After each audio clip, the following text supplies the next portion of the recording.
Life is a beautiful mess. A beautiful mess. Yeah. Life is a beautiful mess. A beautiful mess. Yes. Life is a beautiful mess. A beautiful mess. I'm trying, I'm crying, I feel like I'm dying. I'm doing my All right. Hey everybody. We are Staci and Melissa, and this is Being Human and Other Shit. Before we get going, I'd like to recognize the Plains and Sierra Miwok people whose traditional territory we are gathering on today. We acknowledge them as the past, present, and future caretakers of this land. I've been challenged recently to stop distancing ourselves from the fact that we are occupying space that belongs to people that are actually still here on this land with us. Acknowledgement is a simple, powerful way of showing respect and a step toward correcting the stories and practices that erase Indigenous peoples' history and culture, and toward inviting and honoring the truth. So I think that this was an important thing to start implementing. Just my heart personally has been super heavy lately with everything that's going on in Canada right now with the residential schools. That's just Canada, and I know that there's a ton of other stuff going on across the world. So just acknowledging that we are settlers on this land. So that would be a good way to start us off today. Yeah. Okay, so I am super excited because I have two of my favorite people here today. I feel like this just keeps turning into like me getting to hang out with people that I love. Like, oh, I haven't seen you in 5 years. Like, come and let me talk to you on camera and then post it for everybody to see. So literally. Yeah, right? We're just catching up. Yeah, right? So we're calling this episode Land of the Free with, I call her Lizard. Feel free to call her whatever you want. And Sophia. Sophia is actually Mexican family, as I like to call her. We are not blood related, but we've known each other. I have known her. She's probably known me since birth. So we are cousins. Yes. So I'm super excited to have both of them on here. We're going to be talking about DACA. We're going to be talking about first gen, and just kind of get rid of some of the stigmas of what, unfortunately, our country thinks about our beloved people who come here and work their ass off for this amazing country. So I'm going to let you start, Lizard, with just kind of your background, your demographic, where you're at today, and then we'll go to Sophia, and we're going to just get it going. All right. Hi, guys. So as Staci just said, my name is Lizard. Or you can call me Liz. So I've essentially lived here in the United States all my life, I like to say, minus 5 years, because I was brought to this country at 5 years old. I was born in Ciudad Obregón, Sonora, Mexico, and I was brought to Lodi. Five going on 6, and then just was raised here up until I decided to move away to college at 22 years old, and I attended Cal State Long Beach.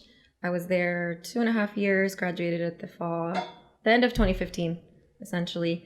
I moved back to Lodi, Elk Grove, Sacramento area for about 1.5 years, but I was just, my heart just kind of was like, dragged me back.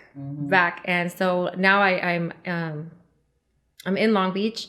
I'm there. I took both my parents with me. They were in Lodi, and now they live with me. I think that was the best decision you've ever made. Yeah, God, yeah, they're great. They love it. They love it. They're happy, and now I have my own child. I'm raising she's 15 months, a year, 3 months, and yeah. And your so twin. my twin, yeah, she does. She looks a lot like my dad. So my dad's side of the family. And your parents brought you here with your two brothers too, right? Yes. So both my two brothers are actually they live here in Stockton still, but they each have 2 kids. They let's see, my younger brother was 10 years old when he was brought here. I'm sorry, my older brother. My younger brother was 2. He was 2 going on 3. All he's known is here. It's he would not know anything if he was placed back in Mexico. I can't imagine one. Do you have any memories from living the 5 years that you lived in Mexico? I do, actually. They feel like they're dreams. A lot of them, they felt like dreams. But I've always asked my mom, hey, I remember this and that. She goes, that actually was your grandma's house. For instance, there's a lot of little memories. But one of them that really stands out to me is I had an aunt, and she had a husky that now that I know different breeds of dogs, she had a husky, and I would always go out to this back porch that where the dog was, and the dog would just come, jumping all over me, and they wouldn't let me step out because I was little. But this dog, I mean, obviously huskies have beautiful eyes, and they're just beautiful dogs. So I remember standing there just looking at him and just, I don't know, having a staring contest. But, things like those. And I remember being at, one of my cousin's house too. We would sit, we would be in her room watching the Flintstones. I remember that. And I remember being at home at our own house. I vaguely remember the house that we used to live in. And I used to love helping my mom wash dishes. I would grab a little chair, stand up on it and wash dishes. My mom used to watch novelas, soap operas. Yeah. So I remember watching Marimar. Do you guys know who Talia is? Oh, yeah. Talia. Yeah. So she had all these soap operas like Marimar, Mariela del Barrio. So I remember watching those. And I remember one time too, there was going to be, I can't say it in English, it's a ciclón. Basically like a hurricane, maybe. Mm-hmm. Cyclone. A cyclone, yeah. And they were like, you guys need to get out of here. My aunt came storming into our house. She goes, you guys need to go out back to our house. Be safe, And I remember we were watching Marimar, I think. And she came and they just took us to our house and they had tape and they had boarded up all the walls. So all these little things. Crazy. And they're just like Snapchats of like my life. Yeah. And they feel, at this point, they still feel like it was a dream. But there are things that actually happened. Yeah. Oh, and I had a little friend, her name was Jasmine. And I remember playing like we would play, like kids. And I do remember we were hold classes, like English classes. And I remember trying or speaking English and it was just gibberish, like, That's good because that's actually one of the questions that I wrote. Well, first of all, I wrote this question and I kind of hate that I even have to ask you this, but you hear the terminology like illegal alien a lot for both of you, Sophia being first gen, and it's obviously incorrect. And, like people like to stick with certain terminology. So for people watching this, like you're Liz, you're Sophia, but people like to classify people a certain way. What do you prefer? Like what terminology do the two of you prefer? I've read like undocumented immigrant. I've read like I have this little quote that I wrote like you cross the border. It's like inappropriate to say cross the border illegally, but it is appropriate to say like somebody entered the country to attend college but overstayed or student visa, things like that. So it's not like just trying to identify or like label somebody. Yeah, and I think that you're asking our personal preference on it, but it's really difficult because in different environments, even though it's not PC in the regular community legally, that's the language that is in UCIS documents, and it's in agency regulations and policies, and so it is the correct the correct way of saying it. I shouldn't even do air quotes. It is correct in certain environments. Talking with people, it's rude. It is. I feel like you just literally said it perfectly because all of us, we've had to fill out some kind of documentation, DMV, whatever, and it does literally say that on government forms. But it is rude. It is rude to say that, So that was perfect. Yeah. What do you prefer, Liz? I just don't label me. That's honestly what we're human. You prefer lizard? We're human. Yes, I prefer lizard over illegal. Absolutely. I'd rather be reptile. Shout out to Jim Verdaka. Didn't he give you that name? He definitely contributed and kept it going, but it was actually a bartender a little before you got there, Cheryl.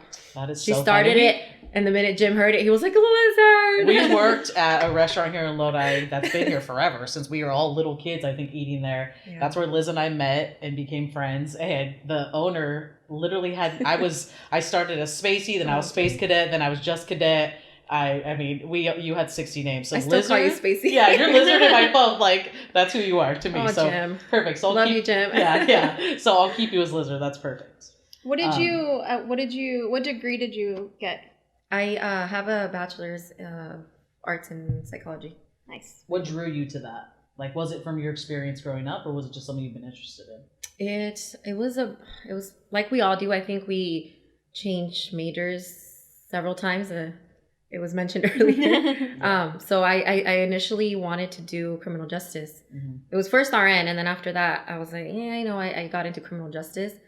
don't ask me why at this point. I don't really know why I wanted to be a police officer. I feel like everybody kind of starts with that major. I think that was so? in Santa Barbara. I took like 10 of those classes. Yeah. And I was like, what am I doing? It's funny because at my job, when people like are new and they introduce themselves, like we'll have these meetings and all these people will pop up and they all have criminal justice degrees. Yeah. I'm like, I don't. There's like we're all just 80% of them. Is why Yeah, I don't know why I wanted to do that. I wanted to do criminal justice.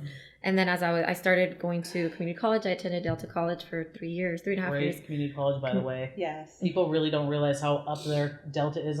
Like, unfortunately, like, you know, it's gone a little rough, but it's a great community college. I think it's the best It's in the state in terms of ranking. Yeah. It was a great college. And I remember being in high school, and I think it's because they gear you towards go straight to 4-year. And I remember something obviously we'll talk about later, but I did not want to go to Delta after I knew I had to. I was like, but honestly, it was the best 3.5 years out, to start college. But so when I started attending Delta College, I started taking all these other classes, and I remember, I was lucky enough to have great academic advisors, and they told me, hey, if you link psychology as a minor, even with your criminal justice, it goes hand in hand, it helps. So as I started taking classes, even my intro to psych, I'm like, dude, I love psychology. I just started gearing towards that even more. And obviously, slowly, I was kind of like, you know what, criminal justice is not really for me. I took a class that I got a D on, on one of the tests and stuff. Like, you know what, I'm not good at this. That's and it. It's not. I'm done with this major. I was like, I don't even have the skin for this. Like, no, like, I don't even want to do it. So then I just continued with psychology. And then obviously I actually became very advocate with AB 540, DACA, everything was really booming at that point. So I became a part of a club. It was called Puente. And they started introducing me into, I already actually knew about AB 540 in high school.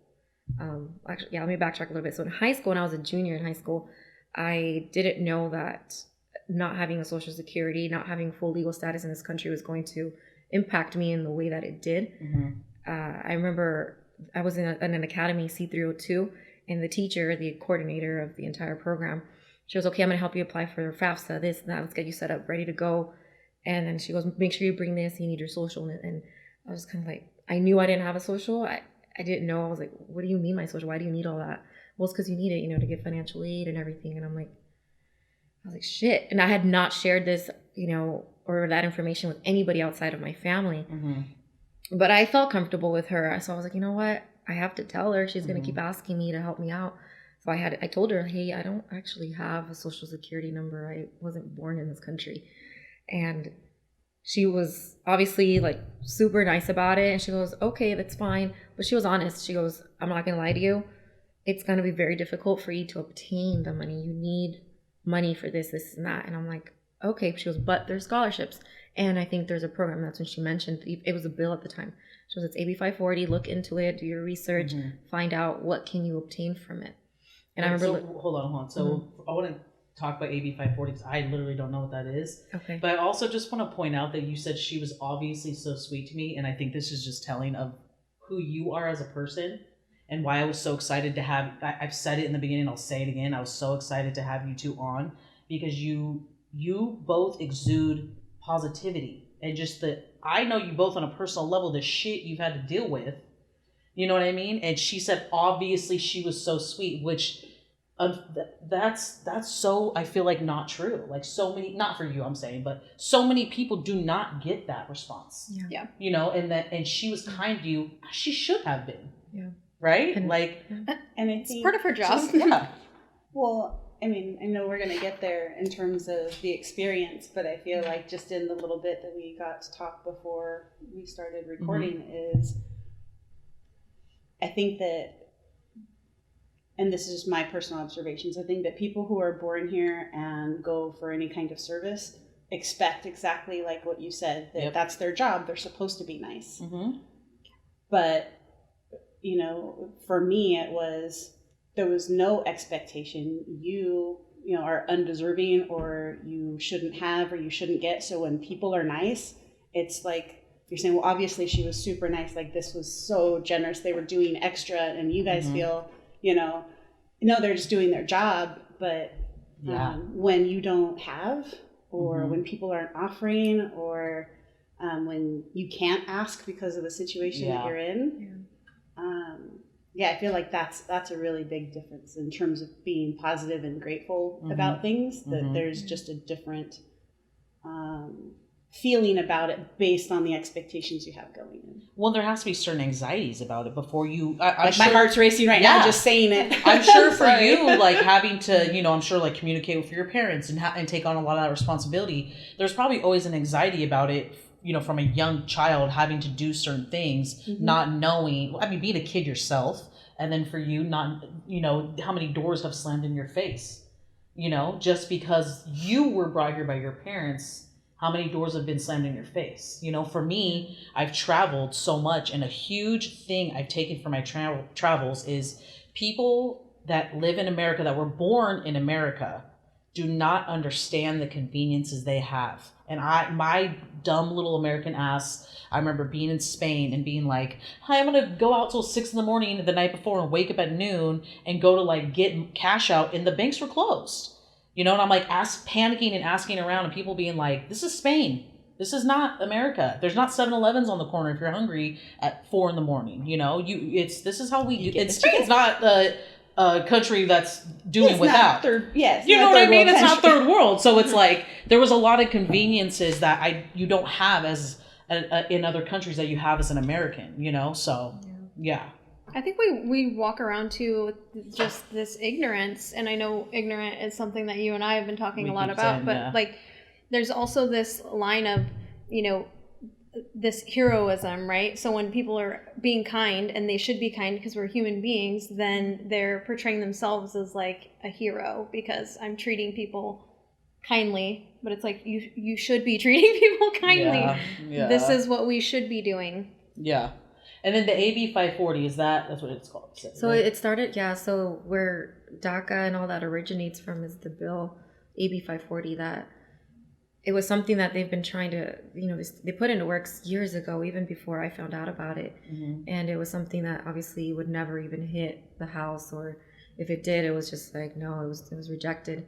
But around that specific time, it actually, it went through, it started going through, and obviously once Obama went into his position, it's when it turned into DACA, Dream Act, and it just kind of evolved from there. And that's essentially where I started learning more about it through Puente, and we were essentially just a group of college students that wanted to make it to a 4-year, and it wasn't just DACA, it wasn't just undocumented, it was just a mix of different students, whether they were born here, whether not, first gen. We were all just trying to, we came together and we were trying to advocate, to just to have a higher education in general. And we had a lot of help, and we were lucky enough, to have these academic advisors, because they were essentially this, what would they call them? The sponsors. They were the ones that basically were there for the club, that represented the club, and because in order to have a club on campus, you needed some staff, faculty to support it. So they were the ones that would help us, and then we would do a lot of things on campus, and then we would actually we had a SoCal trip. That's where I started learning more about SoCal and kind of how I ended up there. But yeah, that's kind of where I just kind of dropped criminal justice, and I stuck with psychology. And I think at this point, all the experiences and just how blessed I've been with having people in my path helping me, advisors, I think that's why my passion is now, and things line up, because I want to be able to, sorry. No, cry it out. Yeah, she's literally, her story has never changed, and we've been friends probably, 10 years now?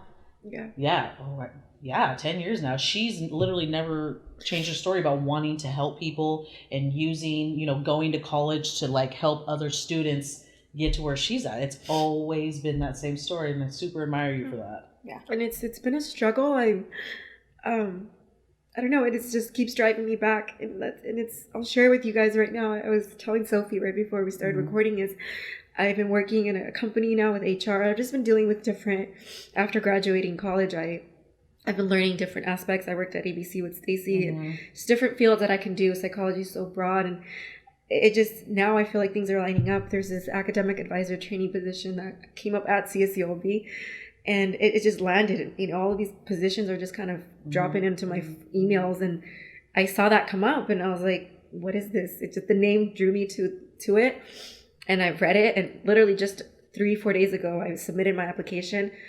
I don't know where it'll take me, but I just think the stars are It's going to take you exactly where you're supposed to go. And, you know, even if it's at CSU, you'll be wherever. I just want to be in a college setting where I can help students achieve, or, you know, just inspire people to, hey, don't give up, keep going.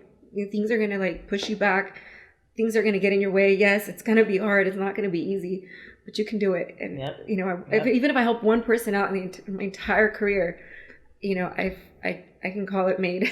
Just saying all this on here, and you both being so willing to be vulnerable about your stories, that is going to help people. Yeah. And that's, you know, back to the point of like why we wanted you both on. You guys have pushed through and made things happen in your life. And that is what it is, right? Like as we all know, we're college educated. It is not about being smart. There's a lot of kids born here that are smart. That doesn't mean they're motivated. You guys have had reasons to push, and you've done it, you know? And I don't think any of that's happening on accident either. I think that the work you've put into it and the relationships you've built, it's just taking you on the path that you're supposed to be on. So thank you for everything that you're doing too, and your vulnerability today. Okay, Soph. And then I got some questions for both of you. Okay, I'm Sophia. If your friends and family might call me Soph. Yeah. And I just heard Liz say Sophie, and it like warmed my heart, because really only my like close family really say Sophie. And even though we were introduced to Sophia, that you just fell into that so naturally. I could just I just want to say I love you for that. Like so. You don't much. Have any name like any type of reptile name you want us to call you? No, I'm good. Snake. I'm Soph, and I was born and raised in Lodi, and both my parents are from Mexico. I'm the youngest of 3 girls, which is kind of odd for our family, because my dad's one of 9, my mom's one of 11, and so only having 3 kids, like I remember feeling like growing up that I was without in terms of that sibling, especially because my sisters are 10 and 8 years older than I am. So I was pretty much kind of raised like an only child in terms of, you know, in the psychology of somebody. I was the baby and an only child. It's very spoiled situation, probably. That's what people think. She always had the cool cars. I remember that. Gosh, what else? Okay, so yeah, they were born in Mexico. I was born here. First language was Spanish. When your sisters are that much older and not in the house, then your parents default to what's comfortable. And so going to school is where I picked up most of my English, and we're going to talk about that. But I was in ESL for a long time. When I graduated high school, you have to take placement tests for college, and I didn't meet the requirement in English. And so I had to take remedial English at Delta in the summer so that I could be eligible for a basketball scholarship at a Division II school. She's a badass hooper. Was. But that school only provided for the school and books and not housing. And we just didn't have the money for that. So I too went to Delta. And there was that same feeling of, you know, there's that push, and especially being like the first in my family to go to college and all of that kind of stuff, this like pressure to go to a 4-year to show that I made it. And when I couldn't do that because, one, I wasn't smart enough to get in, like literally not smart enough to get into school. By American standard. And then not to have money, like that was a thing. And so I moved out right after high school, and I slept on the floor of the nastiest cockroach-infested apartment for $100 a month because I needed to prove to my family that I graduated and I could, you know, stand on my own 2 feet kind of thing, which is just stupid, like cutting off your nose to spite your face. I could have just stayed home, you know. It's a 15-minute, 20-minute drive, but that's what that is. Went away to school, experienced a little bit of Tell the story that you were telling us. A little bit of hate, a little bit of racism, where I went away to school in South Carolina, and there's so many good people there. I just personally had a bad experience. And it got so bad that I was crying and telling my parents that in addition to being homesick, like I couldn't be home there. I didn't. It was pretty bad. And I mean, you guys see me. This is a vlogcast, right? So I'm pretty fair skinned. Most people don't know that I'm a brown person, and when they do, it's always like, "What are you? What do you mean? What am I?" Yeah. Well, where are you from?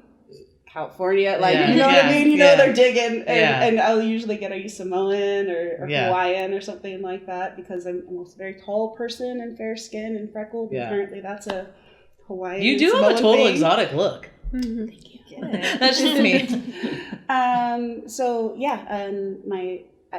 This was a full ride, and so suffering through that is something I was willing to do because we couldn't afford school.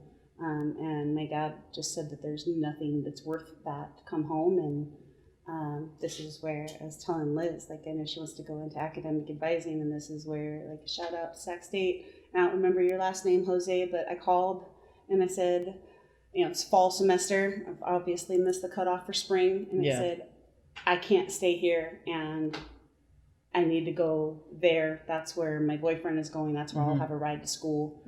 And he said, put in for the fall and then call me in 2 weeks. And I called him, and he bumped my application back to spring so that I wouldn't have a break in school attendance. And we need to find Jose. Yeah. And send him. Seriously, Jose, find us, and we need to send him. And it was and it was one of those things why are you helping me? And he said, I help people who help themselves. And I can't tell you how many people, I've made similar style suggestions and offers to, put in and then call me, and they never call me, and I think it's hard. I remember it was a lot of work to put in a college application, and you don't have help. You don't have somebody, you're certainly not where I was, because I'm trying to leave a school, so I don't have anybody there. Yeah. And I don't have anybody older than me who's gone through the process, and so there's a lot of intimidation and not having the right paperwork and doing things to be able to follow through. And I think that's where Liz, you'll be doing some really good work, because I didn't have that help, but I got that help at Delta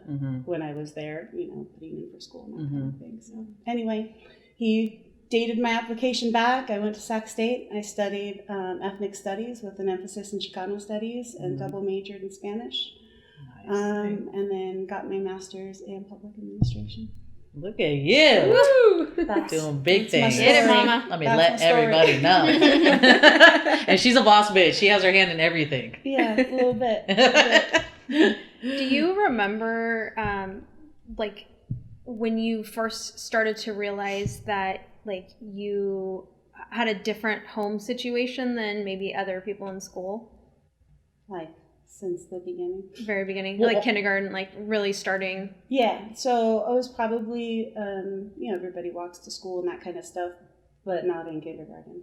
And so, I met my best friend sitting on the steps at kindergarten because I got picked up late and she got dropped off early because her mom had to go to work. And so we're these 2 5-year-olds sitting by themselves on the steps. Here, Washington School, go Wildcats. Yes, that's right. Wildcats. And we weren't in the same thing. It was half day, right? And my parents work. And so I would walk home from school and was the smallest person and being alone. And that was kind of not a thing. People had parents that walked them to school or grandparents that picked them up and dropped them off back. I didn't have those things. So just being super alone, little, is what I remember most. Well, I also think too with your family, we share cousins. It's interesting because there's not a ton of you that actually are Spanish speaking. No, right? It's weird. Some of the older ones, and then there's a little missed generation, and then there's the middle ones, and so it's us because we stayed with our grandparents while our parents worked. Yeah, that picked up, I think, more. Yeah, which I actually think I feel for a lot of kids that are first gen, technically I'm second gen. My dad was first gen in his family. The oldest 3 spoke Spanish, the youngest 3 didn't. So in my cousins, I think with Vince and I, there's 20, I want to say 26. I'd have to count. I mean, one aunt had 50,000. So there's 26 kids, 26 grandkids. I think one grandkid out of all 26 speaks Spanish. Wow. Yeah, because I'm half white, but people really never know what I am either. And I've had people that it's typically when I work, in the restaurant industry, a lot of people that are born in Mexico, they will start speaking Spanish. Like they know.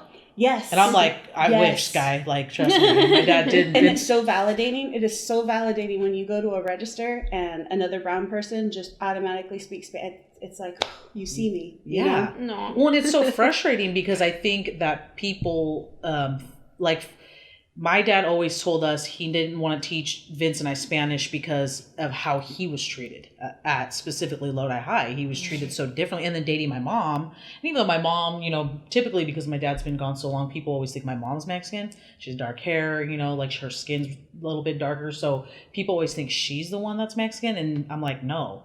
And they got so much shit for being together that my dad did not want us going through that.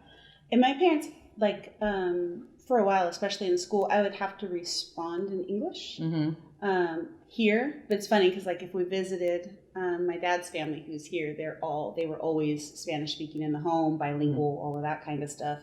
There was always that pressure that, now you have to speak Spanish. And it's like, but I haven't been speaking it. I hear it. I understand what you're saying. And so there was that challenge when we were here. But I had the privilege of going back, and I don't know if you have the opportunity when you don't have paperwork that allows you to go back and forth, you miss the experience in a lot of ways. And I spent every summer and every winter for 18 years in Mexico. I was going to say, I always remember you going there. Yeah. Yeah. Spent every Christmas there nearly. Some Christmases we'd be here or we'd do it early before we left there. But, and does your mom have family there still? Yeah, no, they're there right now. They've been there for the last 8 weeks. Yeah. Yeah. That's kind of amazing. And then I have a good friend whose husband is going through the process of getting a citizenship. And same. I mean, her brother had this beautiful, elaborate wedding in Mexico, and she wanted to do the same, and they couldn't, obviously, for obvious reasons. And she was just explaining to me what this impression people have of what Mexico is. They just think it's this disgusting rundown country, and that's really not what's going on everywhere. She's like, yeah, it's not obviously not America, but she's like, he has a sister he hasn't seen in 15 years.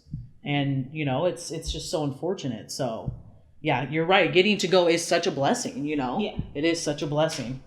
I kind of, unless you had another direction you want to take it, but I was hoping to hear about the DACA process, if you can take us through. I don't think people understand that it's not just one and done, that it's something that you have to reapply for, right? Yeah, so it's basically a work permit that we're given. We're granted status for 2 years to be here, obviously legally, work, and so we are given a social work permit card. That's it. We have to renew it every 2 years. And so does it cost you? And it costs, right now it's at $500 every 2 years. You have to come up with $500 to pay it out. Plus the fees are. And I don't think people realize how new it is. I know you mentioned the Obama administration. It was something that was on his platform, but he was elected in 2010 and didn't pass till 2012. Yeah, and it initially started at 1 year only. So every single year, you have that fear of, is it going to get processed in time? Am I going to be accepted this time? That expense every single year. And so it's only been recently that it's been extended to 2 years. And so that's some relief, but what did they say? It's I don't know. It's like psychological violence. I was going to just, in my head, I was thinking what emotional trauma that is.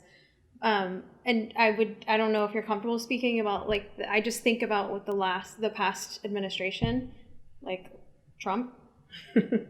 How did that affect, and how does it still continue to affect? Because there's a lot of racism and a lot of ugly things that have surfaced from that administration.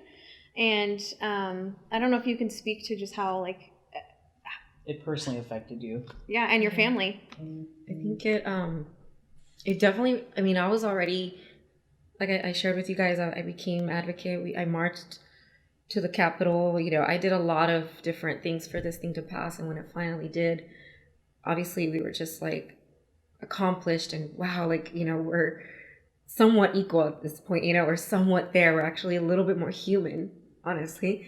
And honestly, for years, I felt like I wasn't scared anymore. I was kind of like, like, I didn't really give a fuck anymore. I was kind of like, you know what? I'm human. I'm this status or not. Like, I'm everybody's the same. And it was like that, you know, throughout college. I went, you know, to SoCal. My parents were fearful for even me attempting to move down there by myself. My parents are the only ones that I have here. All my family, uncles, aunts, everybody's in Mexico. So all I have here are my two brothers and my parents.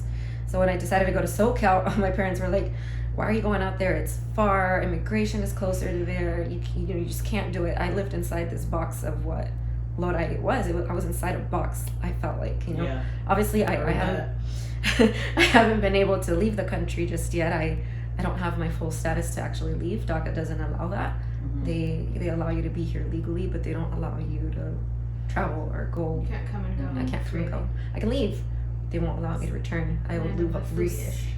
Yeah, I would lose everything I have worked for. So, you know, so hard right now. So I don't have that luxury yet. I don't think I did not know that. So I don't think people realize the restrictions that you really have. It's insane. Yeah, does it basically just give you the right to work? Is that the only? That's what it does. I mean, to be here. To be here. To be here and not be deported. Yeah, and it does give you. I mean, I can't.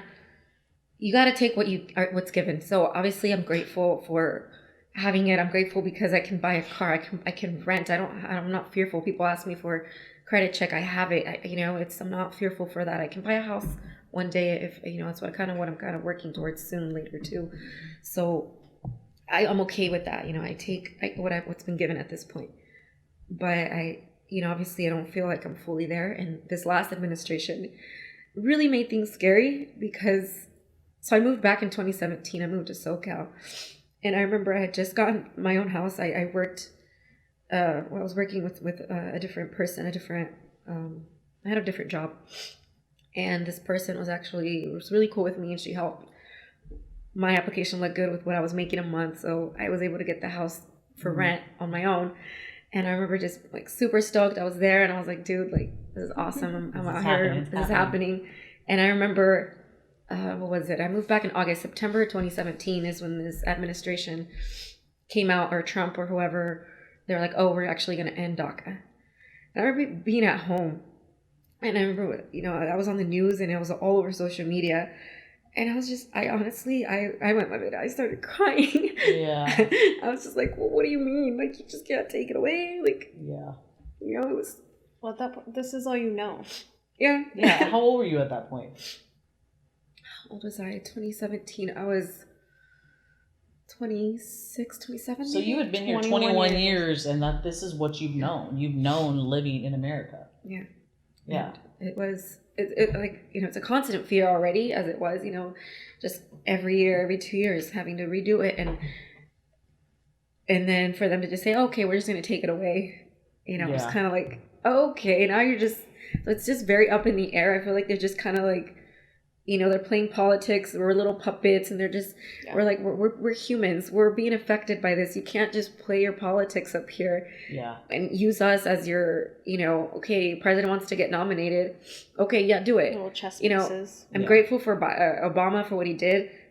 But as Sophie mentioned, it's like, he didn't really pass DACA up until he was going to up until he was about to run for his next term. Mm-hmm. I'm grateful for what he did and it happened, but why did he wait so long? Why did he wait, to get the Latino vote because he was going to do this or he did this or, that right there for me, it's like, stop playing with us. Like, we're not just your puppet. You're I think that's kind of an American thing to do. Like, no, if you're grateful, you just sit there in silence and have gratitude. No, you could be grateful and you could have a voice. It's okay. You have a voice and you have a choice, no matter what, and I think that's what people put on people that they feel they're superior to, Yeah, so how that basically brought up a lot of different, sentiments. I relived a lot of different fears and And it also brought up different conflicts because of, we were kind of like, obviously we were freaking out. We're like, why are you going to take this? And we really started advocating for it. But it just kind of started another, ramble fight between the DACA dreamers themselves, because obviously we were trying to really pro DACA, but at some point, we were already criminalizing our parents too. So our parents, they're not criminals. If anything, they came here, they've sacrificed everything that they had or didn't have, but in general, they gave up their lives to come to a whole foreign country, have everything foreign, and just to provide for us and give us a better life. Yeah. And that's been my motivation. It's like, my parents didn't bring me to this country, to just sit here and like, twirl my hair and just wait for things to happen for me. Like, no, they came here with a purpose. They gave up everything. So it's like, I better work my ass off and do something to prove to them, like, hey, what you did is valid. Everything that you gave up or, you sacrificed, it was meant for something. It was worth it. Okay, look, this is what I've done. I've put myself through school. I went to college. I've, everything, whether it's education, whether it's just being a good human being. I want them to know that we're successful. Yeah. And that's so much pressure too. Like you talked about, you guys could both speak to that because you were so young when you brought her, but you're first gen. So I'm sure you deal with the same pressure. Yeah. Constantly. Even now, it's crazy now. Like if there's an opportunity to work overtime and I don't, it's like, but you're not going to take that extra money. You're not going to work more. Like there's just that constant, like you were saying earlier, I think you said it, like you need to take what you can get, because you're not always going to have it. And it's like,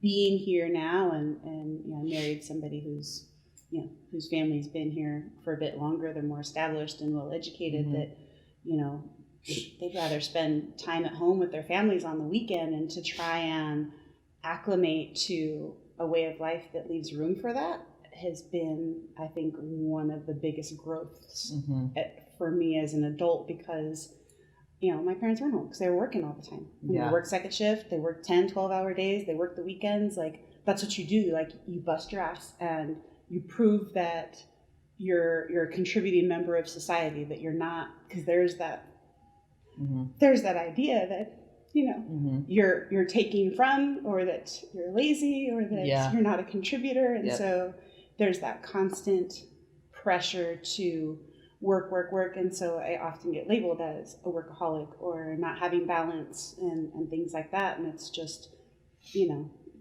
trying to find that, being a parent now and doing those things. Like, it hurts me to my core when my kids are like, well, you work so much, like you're saying, I have my hands in a lot of stuff. I do some extra, and it's like, but I was doing this while you were at practice, so I wasn't taken away, and like trying to justify. I'm like, wait, you're 13. Why am I having this conversation? But it's, you grow up one way and you're trying to live a different way, and there's no guidebook on how to make that transition to live a balanced life when you psych major. Like, why am I so damaged? Why can't I just grow out of this? Seriously. Do either of you feel, or have you ever felt any type of like resentment towards your parents, or have you ever felt like, why did you bring me here? Like, why couldn't I have just stayed?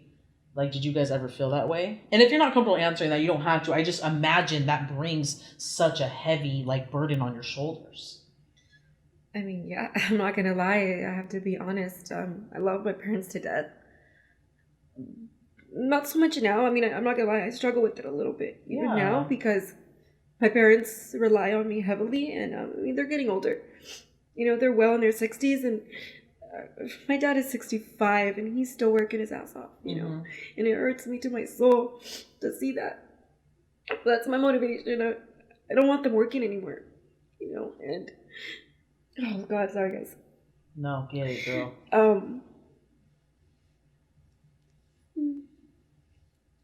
But it hurts to admit that for a long time, I'm like, why the fuck didn't you do something to be more successful in your own life? Yeah. Why? Even in Mexico, when I was younger, I didn't like being in this country. I just felt like everyone looked at me like I was like different, or I just didn't feel like I fit in. And I, for a long time, wanted to move back to Mexico. I had no idea what life was there, but I was like, shit, it's gonna be better than here. Yeah.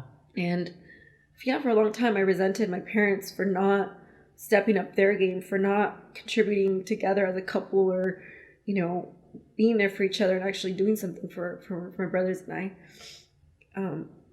What can we do? You know, we're given the cards that we're dealt. Like, we deal with the cards that we're given and just move forward. We can't sit there and, you know, keep having this pity party or keep saying like, oh, why me? Why me? Like, we all go through stuff, everyone. And that's the way I have to look at it. Everybody goes through stuff.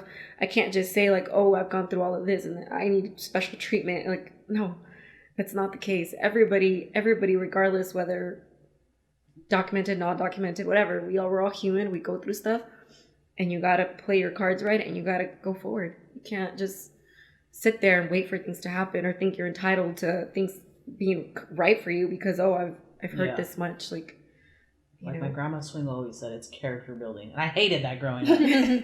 I feel like there's just an overwhelming amount of entitlement in the world, you know, that there's anything that ticks me off is when someone's entitled, and I'm just like, that'll take me from 0 to 100 quick. Like, the minute you're entitled, it happened just last week at work.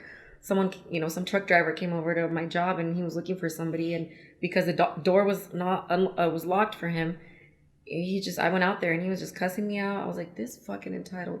Liz was like, okay, I see where this is going. Hold on, girl. Let me grease up.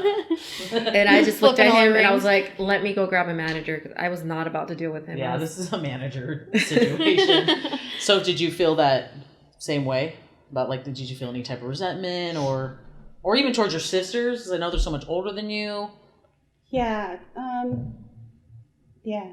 I feel like, I don't throw anybody under the bus. No. I feel like they could have been more guiding, you know, my sisters. But my parents, I remember, you know, anytime I missed out on an opportunity or an activity or to do something, I remember feeling mad, because it's like the grown-up is supposed to facilitate those things or know what to do or, you know, whatever. I got cut from the Lodi High swim team. Why? Because I didn't know you're supposed to go to practice during spring break. Yeah. It's like, well, you know, they send flyers home, but my parents don't read the flyers. Yeah. I mean, they don't even open the mail sometimes. Yeah. You know, so just stuff like that. And, you know, with the entitlement thing, like, because you grow up with like no help, that when you manage people, which is what I do most of the time in one of my jobs, is manage people, and it's like, oh, well, nobody told me or nobody showed me. Like, that 0 to 100, I have to suppress that because, you know, it's my job to nurture and grow people in the workplace. But it's like, did you not fucking consider asking for help, looking something up, you know what I mean? Yeah. And that entitlement of, you know, nobody showed me, nobody handed it to me. I'm like, I didn't get anything handed to me.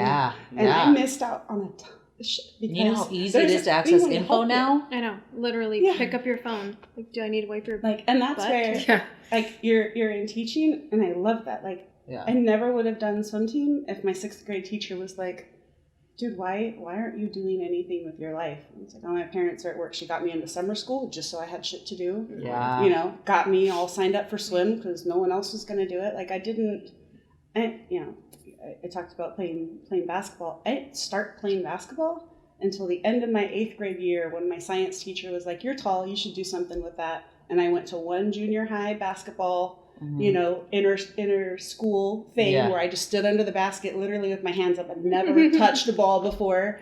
And he happened to be the coach at the high school and got me playing. I'd never touched a ball before. And I wouldn't have done any of those things if there weren't, like, my parents weren't like, hey, you should play sports. You know what I mean? Let me sign you up for something. There was none of that. And so, like, well, do you feel like it was do you feel like it was a lot of, like, you having to help your parents?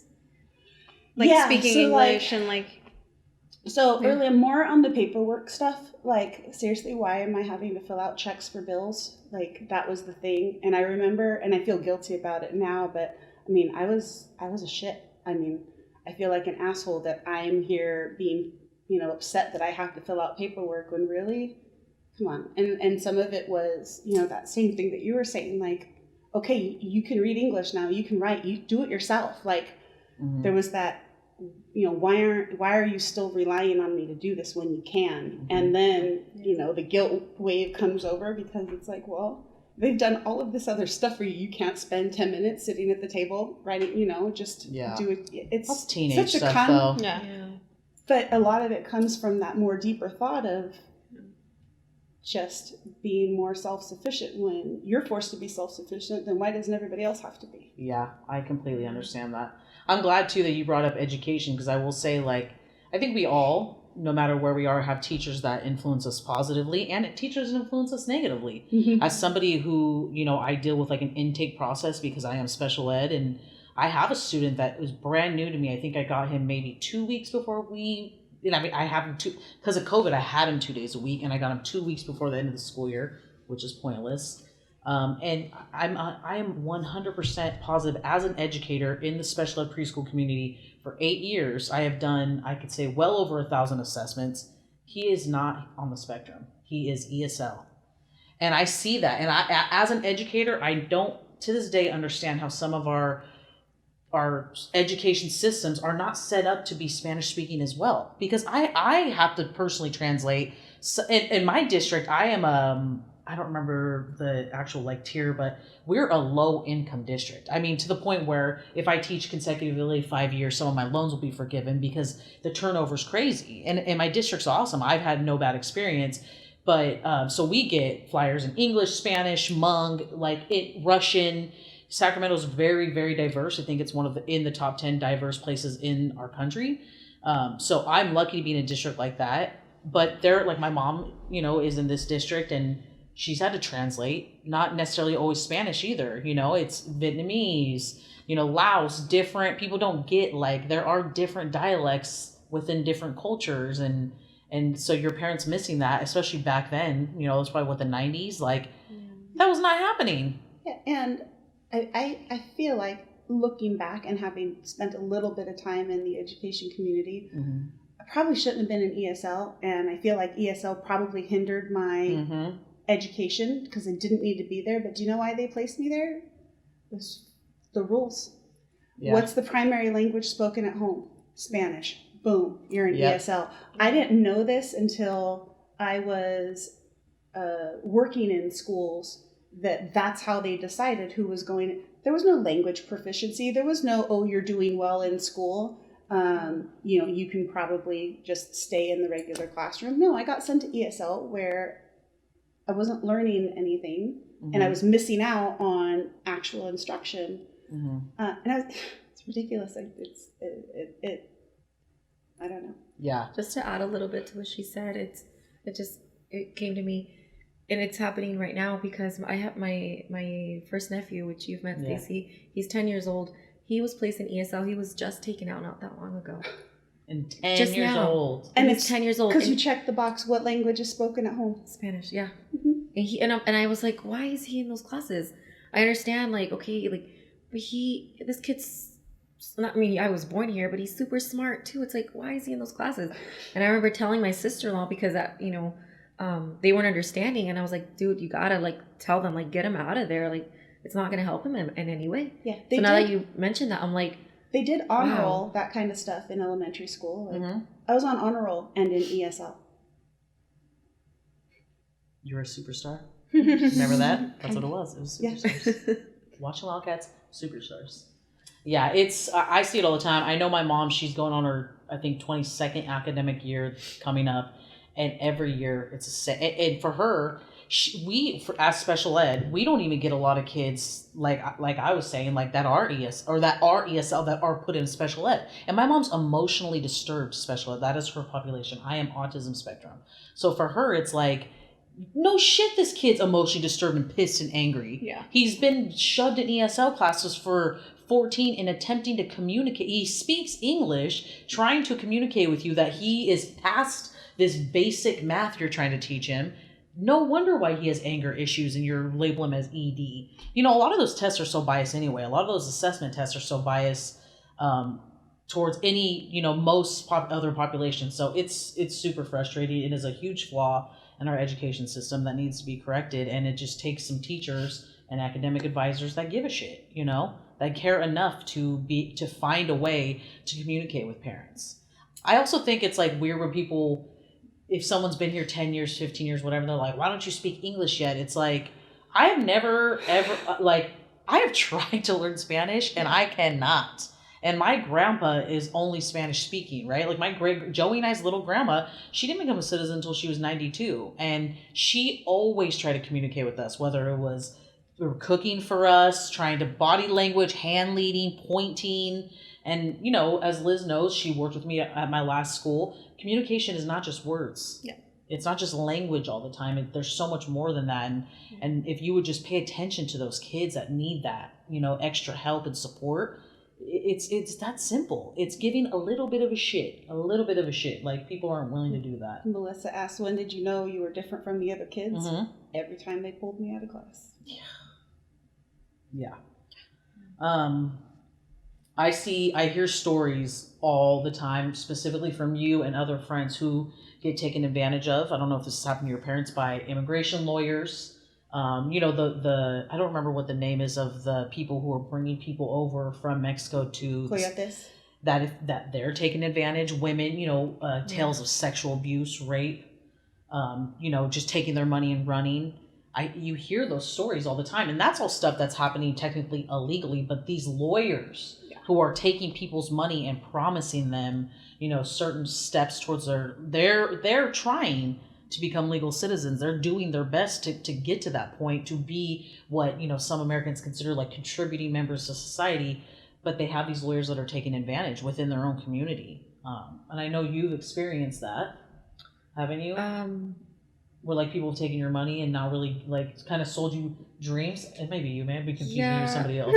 She's like, no. No, I actually never have. I'm like, oh shit, wrong person, sorry. No, I mean, not so much. Well, I guess you can say me directly, because so essentially when we were first brought here, my grandmother, my dad's mom, she was U.S. citizen. She was born in Arizona. God, back, I don't even know the year, but it was essentially U.S. territory. So she basically had her citizenship, but she had a different case. She actually was born here, but taken to Mexico at a very young age, and that's where she was born and raised. And even though she had her status here, she never really used it or really took advantage of this country.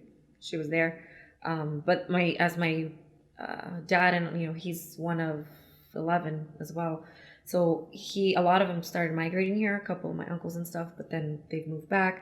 But anyway, so when we moved here, my grandma actually petitioned for us as a family, as a unit. So for her son, which is my dad, but all of us. So we all fell into this packet back in 1996. That's when we were brought here. And so growing up, I eventually, when I was 18 or of age, I wasn't a part of that packet anymore. But it somehow protected me, or will protect me if I ever become legal here, whether through DACA or marriage or whatever. But sorry, where was I going with this? Have you ever been taken advantage of by like? Oh, okay. So so my parents lawyers? actually they were always trying to see different lawyers, see people that weren't lawyers, but they do immigration services, but they don't really have the title. They're notarios, notary service people, and they would always go to. There was one specific person they would go to all the time.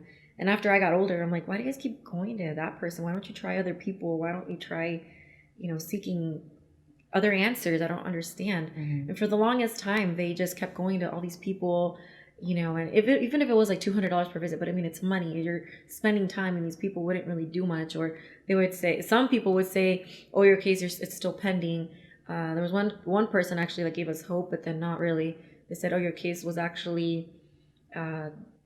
your visas came up in 1997. You guys never actually went to grab them and stuff, and now that case is closed. So they gave us no hope after. We're just like, what? So there was just a lot of different opinions, and so my parents got frustrated and just were like, they kind of gave up, you know. And 2019 was 24 years later, my parents living already in SoCal with me. My mom actually, she's funny. She's very positive, and she was sitting in front of a TV, and she goes, you know what? There was this commercial of this lawyer, and she goes, I'm gonna go see that little old man. He's gonna fix my status. And And I'm sitting there looking at her like, no, you're not. Like, I want to see that all. people take advantage of you. You see that guy right there? He's the one. I like his eyes. He has kind What a cool eyes. shirt. He's it. And she's stubborn. I mean, that's where I get it from. She's so stubborn. She goes, I'm going to make an appointment. And I'm like, Mom, stop. Like, you just can't randomly go see somebody. You have to be careful, Yeah. especially right now. I mean, it was under Trump administration. Yeah. And I was like, you can't just, no, like, but she didn't listen to me. Yeah. She calls this number. She goes, oh, I have an appointment. It's a free appointment. We're going to go. And I'm like, fuck. Like, Yeah. all right, whatever. That's Yeah. just free. Like, this could be so bad. Sophie's like, ugh. So there I Yeah. am, and I'm driving to LA. I'm driving both my parents because my mom wanted to go see this lawyer. And we go up there and blah, blah, blah. And, they sit us, we get seen and stuff. And we're sitting in this office, and I think she was paralegal. I don't think she was an actual lawyer, but looked into the case and everything. And the lady goes, oh, your guys' visas are actually up now. You guys can apply for them. And I just sat there like, fucking kidding me right now. Like, no way. Like, and honestly, through that whole process, my parents, I was like, Mom, you guys really gonna do this? Oh yeah, blah, blah. And I was scared. I was scared. I was like, fuck, like going through the entire process. I mean, we kept having to go back and, they went through it all.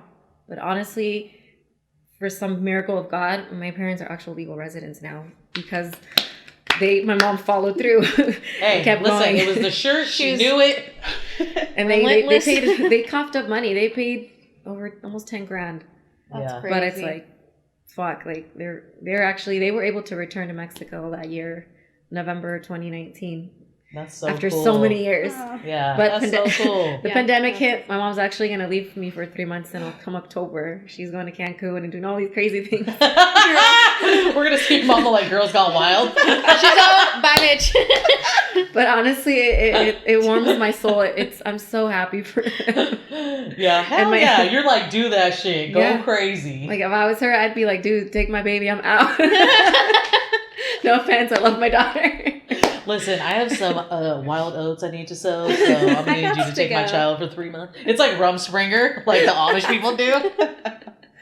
For real. That's crazy. But aside from that, that's a successful story. I do have friends that, I have friends that give up. They go see Well, what about who we used to work with at Pietro's? Tell that story. Exactly. So we have a dear friend that, I mean, that shit hurts me because I'm as close to her as I am to you, Stace, and I still communicate with her, but she's been there since 2014. Yeah. She was being prepped by a lawyer, and she honestly could have, with flying colors, if she was prepped correctly, she would be here right now. She would be here. She would have her citizenship at this point. She had DACA like me.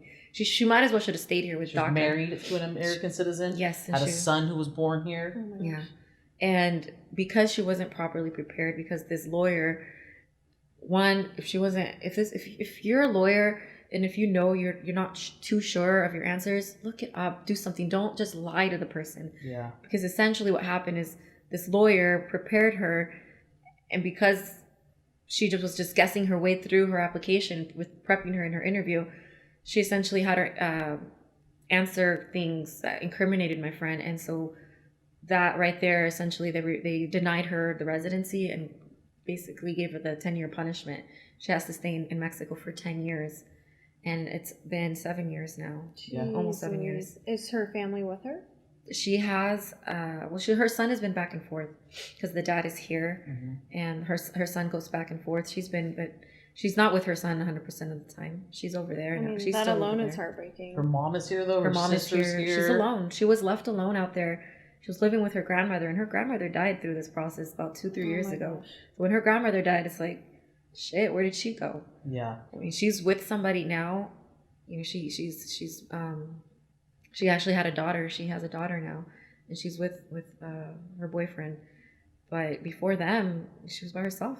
She didn't have anybody, and she's all she knew was this. And she was brought here at a young age, like me. She was a DACA person placed in a country where she didn't know much about. Yeah. And it was all because she wasn't properly prepared by a lawyer that just was just trying to take her money and didn't really care whether she was going to get her status or Yeah, I doubt that lawyer even thinks about it. You know, took the money and it was what it was. And I don't want to be biased. I don't know that lawyer, but at the same time, it's like, I know this. I know the question that my friend answered. She wasn't supposed to answer it that way. you weren't supposed to say that. If I know this and I'm not a lawyer, I still have a lot to learn when it comes to like, the legal work and prep work of, there's so many loopholes and so many things. If you say anything that incriminates you, they will automatically say no and just kick you out. It's like, these are people's lives. Like, these are human beings. Yeah. And so, it happens. How do you feel like both of your experiences have impacted your mental health, like just over the years? I know that you're heavy on yoga, meditation. Yeah, yoga teacher. Yeah. I feel like that's been a good, solid anchor. People find faith. I think was also a challenge. My parents, my dad more specifically, grew up Catholic. And anytime we traveled to Mexico, we would go to Catholic church. But here, they stopped going, so there was no like faith-based something. Counseling was, super taboo. Like if you talk to a counselor, it was that idea of that incriminating your parents. Like even the school counselors, like you weren't supposed to talk to school counselors because you might say something that could get you in trouble in some kind of way. So there was something. So I didn't get counseling until I was in college, and that's because it was free on campus. And job with health insurance now helps with that. So pro counseling, pro yoga, pro meditation, like all of those things. And honestly, it's that support system. My husband grew up in a really healthy, middle upper class, egalitarian, loving home. And so like, not that he's not smart and brilliant and attractive, but a lot of what I think attracted me initially was the stability, Yeah. Wow, you guys have family time and you guys do game night and you have dinners, like those things that you don't experience, you're drawn to that level of stability, and that helps. But to grow up and not feel, and again, I don't want to like dog my parents all. No, you're not at all. This is your own experience. Yeah. If they see this, I don't want them to feel bad, but to not feel safe or secure, like I had a roof over my head, I know I was going to have food, like it wasn't like that kind of thing, but to know that there isn't somebody that can look out for you, who, could do stuff that you're at the youngest of possible ages, there's just a lot of fear because you don't have that backup. Yeah, just your basic needs are being met. And I think that's our generation of parents. Melissa, this has been like a reoccurring theme, I feel like, in pretty much every episode we've had, that our generation, I think, has, no matter what, been made to feel guilty because it's like, well, our basic needs are met. And I've definitely struggled with that, talking about, one, my dad who's not here to defend himself, and then my mom, because my mom is sensitive and I don't ever want to represent her in this negative light. Yeah. But yeah, your mom's badass. Yeah, right. My parents, your parents are amazing. But it's okay, I think, for us to say like, no, I don't think, I personally, like, my emotional needs were definitely not met. Yeah. And I was made to grow up way fast. I've actually had that diagnosis from somebody, which blew my mind. When I started getting counseling through Kaiser as a grown up, it's like, we have to say something, we have to put something down. And it was like, basically, I always try to remember the medical term, but it was basically like my growth was stunted as a kid because I had to step up and be such an adult. And, that's what it is. So I get that guilt surrounding it, but it's just you speaking your truth. Yeah. You did. You guys had to grow up too young and speak on behalf of your parents, literally. And that's a lot, and I did want to bring this up. We'll get into your mental health, but I did want to bring up too, I don't know if you both feel this way, but I see so much more discrimination surrounding citizenship towards the Hispanic community than I do any other community. I was lucky enough at ABC to work around, ABC was such a melting pot. I had a kid in my class who was first gen from Pakistan. I had a lot of staff that were undocumented, who were from like Laos.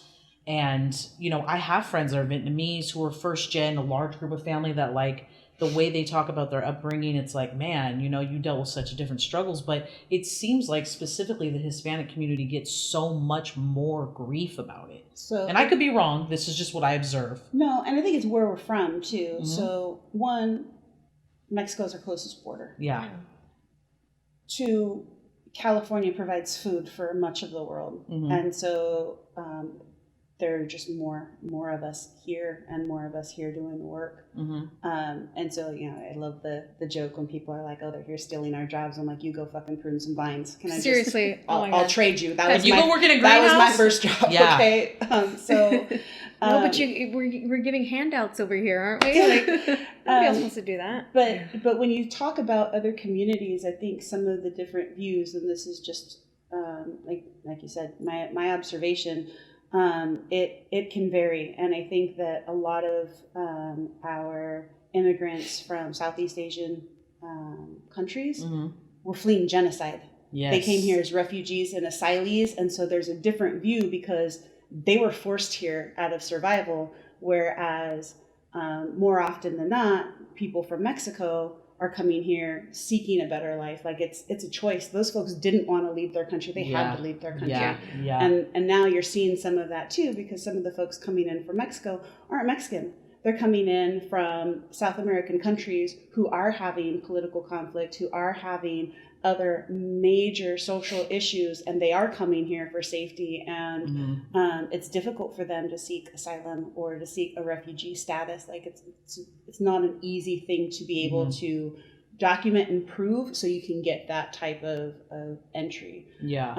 And then, you know, when 9/11 hit, then, you know, sure, if you were Indian or Pakistani or anywhere, and also Asian countries, Southern Asian countries, all of a sudden you were looked at differently because you're coming from a predominantly Muslim country, and the United States equated terrorism with religion. Yeah. And so, yeah, it wasn't like that when we were growing up, but I think it's certainly like that for people now. Yeah. I'm glad you brought that up. That's I think a good call out. Yeah. I agree. Getting back to, we didn't get to hear your answer about any type of mental health. I mean, it's kind of what Sophie shared. It's essentially feeling like you're always having to work yourself up to prove like, hey, I'm actually, you can validate me. I am, you know, up to your standards. I'm always, honestly, I think even unconsciously, I still try to do it now. It's always trying to make sure like, hey, I'm here, I'm there, I'm doing it, I'm working, you know, providing for myself. It's one of the sections when I renew my DACA is, you know, why do you deserve this? Why do you feel like you need to have it? And I just pour myself out there. Sorry, I don't mean to laugh, but I'm just thinking like, can I ask questions too? Yeah. Can I ask her a question? Yeah. No, Please. Sophie. Yeah, no. We're the question askers. I know. Do you have a paper in front of you? Where is she? She does. Okay, you're good. Go ahead, please. You're fine. You're fine. Yeah. How did other brown people from here treat you growing up? Oh, tell the high school story. Yeah, down there. So Liz, this is like my dream. So Liz, literally, she's like the only person I know that can rock like platinum blonde hair and dark hair. Yeah. Like she looks great with both. Do you know what story I'm talking about? Yeah. Please tell it, please. 'Cause So- this is my literal dream. Growing up, there was a part of me that always wanted to fit in, and I think because of that, I did want to dye my hair a lot. Aside from just wanting to dye my hair and the style or whatever, but my dad's side of the family, they're actually very light skinned, very very pale, light skinned, blue eyes. My dad has bright blue eyes. Your mom My and mom her, has green eyes and red hair. yeah. They look like me. Like You look very, like Melissa. You actually look like one of my aunts, like spot on almost. But so I'm one of the darker ones in my family, and I always, aside from wanting to rock what they were rocking, I always felt like I needed to blend in. And growing up in Lore was not the easiest, especially back then. So I would dye my hair. I had blue contacts. I had green contacts, and many times it happened where people thought I didn't speak Spanish. And I'm the most Mexican person you will probably meet. May not look like it. I mean, but I would constantly. It would happen probably 2 or 3 times in high school where girls would talk shit on me right in my face. If they thought I wasn't understanding them. And they would just go on and on and on. And I'm just like, and then the best thing was, oh, sí, ¿qué más dijiste de mí? What else? What? And I would just be like, oh, what else are you saying about me? Tell me a little more. Yeah, and they were just like, Oh, shit. shit. They're like, no, we weren't talking about you. I'm like, yeah, that's what I fucking thought. Oh! And, you know, and it's like, oh my, you know, and it just would happen, you know, and in people that, like, going back to your question, people that were, you know, our same color and stuff, I felt like they were always trying to fit in themselves, and sometimes they were racist themselves. I'm like, well, what are you doing?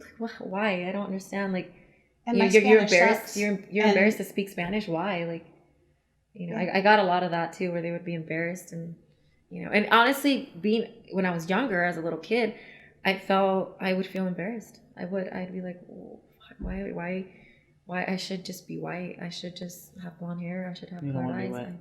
I didn't fit in either way. My Spanish is probably not nearly as good as yours. And so that whole idea is you weren't Mexican enough unless you could speak Spanish. Yeah. But then if you could speak Spanish, then you're too Mexican. So even though you could, you shouldn't. Like, and there wasn't like.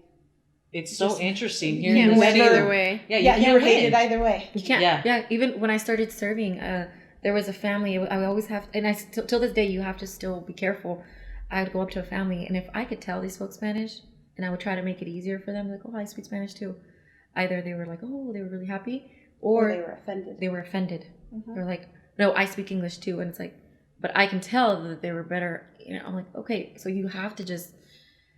You just have to meet like people where they are. Yeah, because it's like, fuck, I don't want to disrespect them, Yeah. but at the same time, I can tell they can communicate better in Spanish, but they don't want to. So, What do you? know, Yeah, I it's think like just asking them, right? Like, do you prefer? yeah, but even if you ask, they would still be offended. Yeah.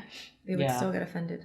I think that's true too. I think it's interesting, like hearing that within, you know, both of you being full Mexican, especially like for me being biracial, and then obviously like you guys know my oldest brother is like a flaming ginger, you know, so like he definitely does not look Hispanic at all. He is like I was looking at him like, damn, you're not even just ginger, like you're getting gray. Like it's weird. It's weird. But you know, we both have felt like discriminated against in our own family.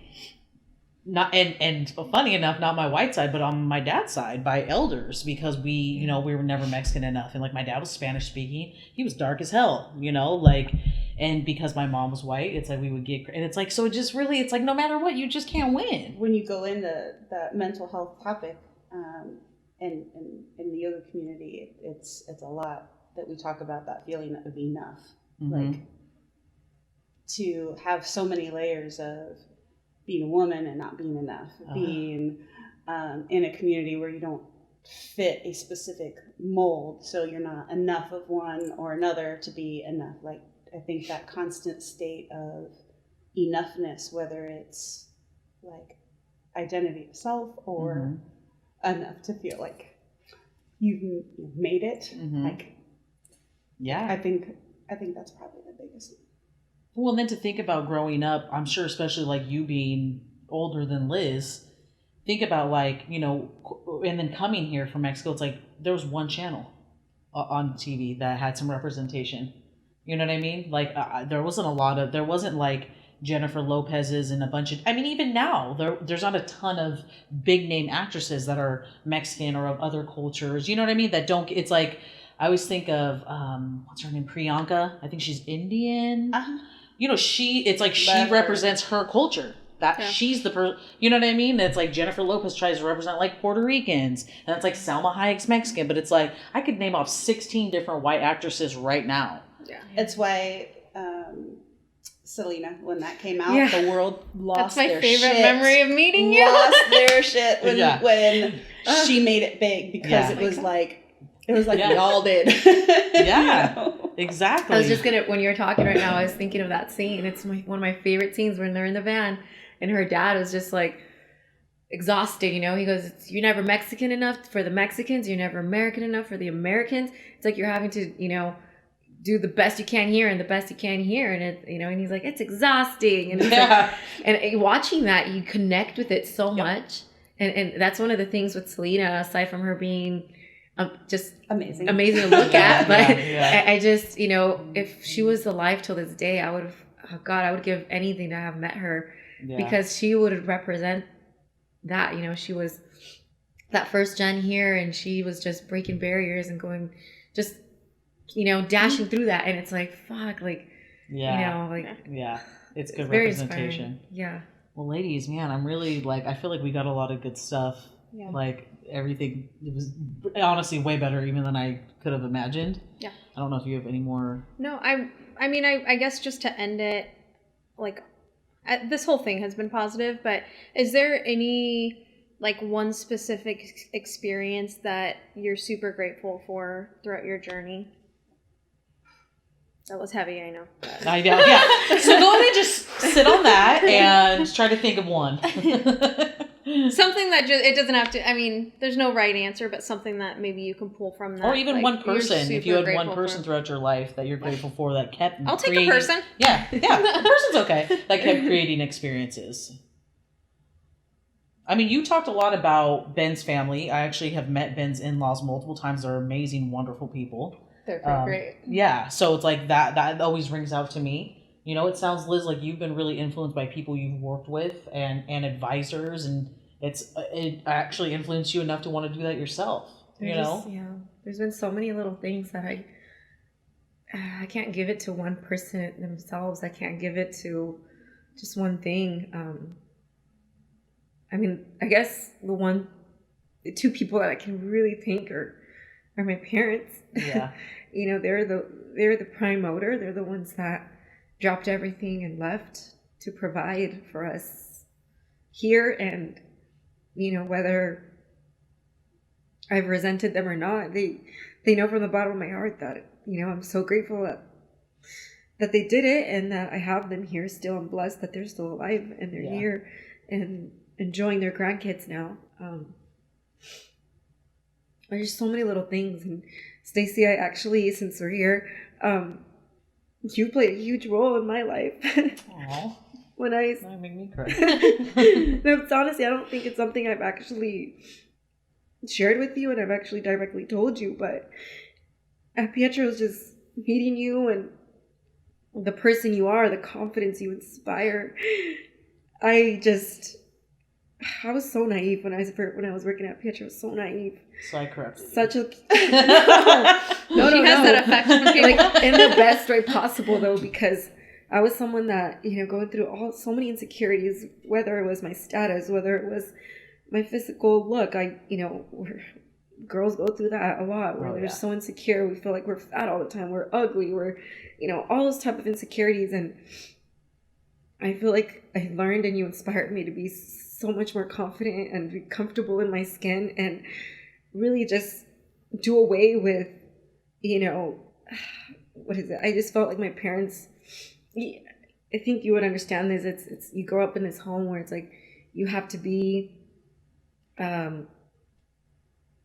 this good girl, like not, you know, be married, have, you know, save yourself from marriage, don't have sex, premarital sex, you know, you can't drink, you can't smoke, you can't express yourself, you have to be proper, you know, and Compórtase bien, eres una señorita. It's like all of those things that I just felt like I held myself to those standards, and it's like, I wasn't living, you know, and I felt like I was being so hard on myself, and I can still be hard on myself, but it's like, I don't have to do this. I can live, I can actually, you know, express myself. And, you know, I had a hatred towards alcohol. I grew up in a home where my dad was an alcoholic, and, you know, I started drinking, and, you know, I know people would fucking say, oh, Staci, you now Liz is drinking. You remember that? You remember that shit? Yes, people blame me for everything. I was, you know, and I was like, and I was so pissed off. I was like, it was not Staci's fault. It's the fact that I needed to grow up. I needed to make peace with so many things in my life.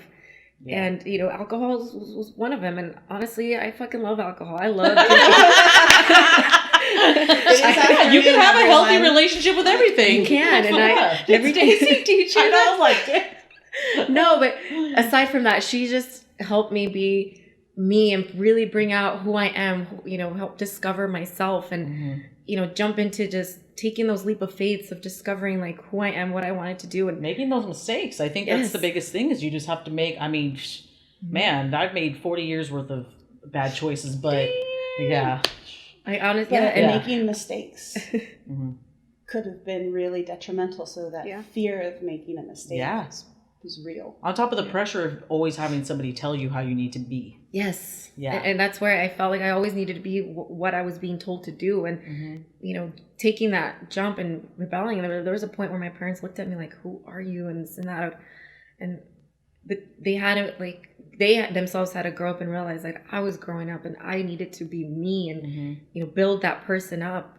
Yeah. You know, and like I said, you were that person that really just helped me see that and just be like, hey, Liz, you're you can do this, you can do that. And you know, I was dating people that were not the best people for me, and I was lucky enough to not have, you know, I could have ended up pregnant in a relationship I was unhappy with just because you have to get married, and you know, it's like, no, that's not. Look how happy you are now, and you did that, you know.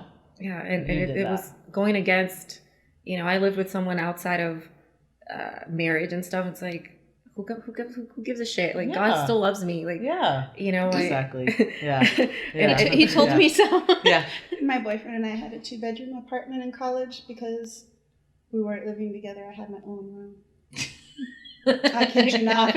I kid you not. I hear that often, though. My neighbors upstairs used to be like that. Not Betty and Bryce. I was like, what? Not Betty and Bryce. And I remember my mom would tell me, she goes, are you going to get married before you move in? No, I'm not. Yeah. And I stood my ground, and I was like, I'm not. Just leave me alone.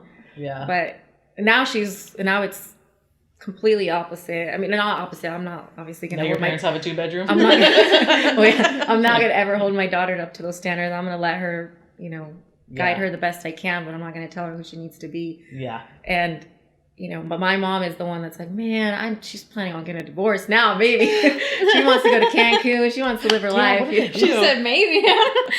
No, but she's living her life. She's happy now. Yeah, good for her. That's the goal, right? Is happiness. And I think that when you grow up in a family, like you guys have said, it's like everybody really wants to put all these standards on you of what you should be versus just doing what's best for your life.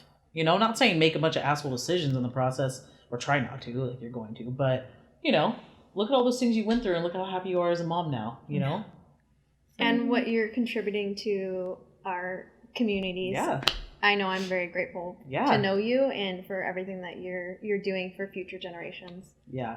And say with you, Soph, I mean, you were literally the HBIC in a, you know, job that helps people. Right? Like, that's what you're doing as well. You are in a position that you are helping our community and doing something. And listen, I know horror stories from your job, and I can't even imagine. I'm saying this as a teacher. Like, and you're still, everything that I know about you, you still lead with nothing but love. And like, strive to be better. And strive to be better. That's like why I always have admired you so much. I think we've always had that, like, soul connection because you're trying to be better. And uplifting others along the way. Like, just... beautiful. I don't think that people who don't put themselves out there don't get how hard it is, right?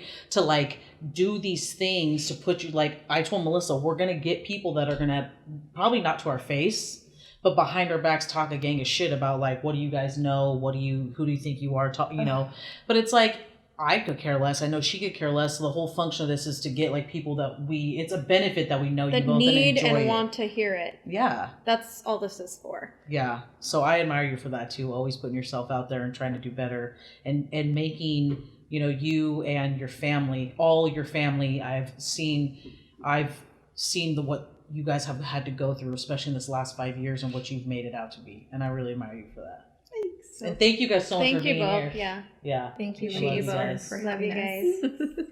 Do your clap. For old time's sake. Hey, is the camera still on? Because did you want to do your journal prompt? Oh yeah.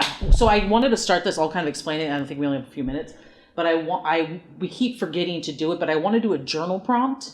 So like basically around the episode, like what are some of the stigmas that you had as a you know, about people who are undocumented, and then we'll like get content for social media, and then we'll go into the next one. Just to get people like really engaged in sharing their stories is the hope for that. So how long do I have on there?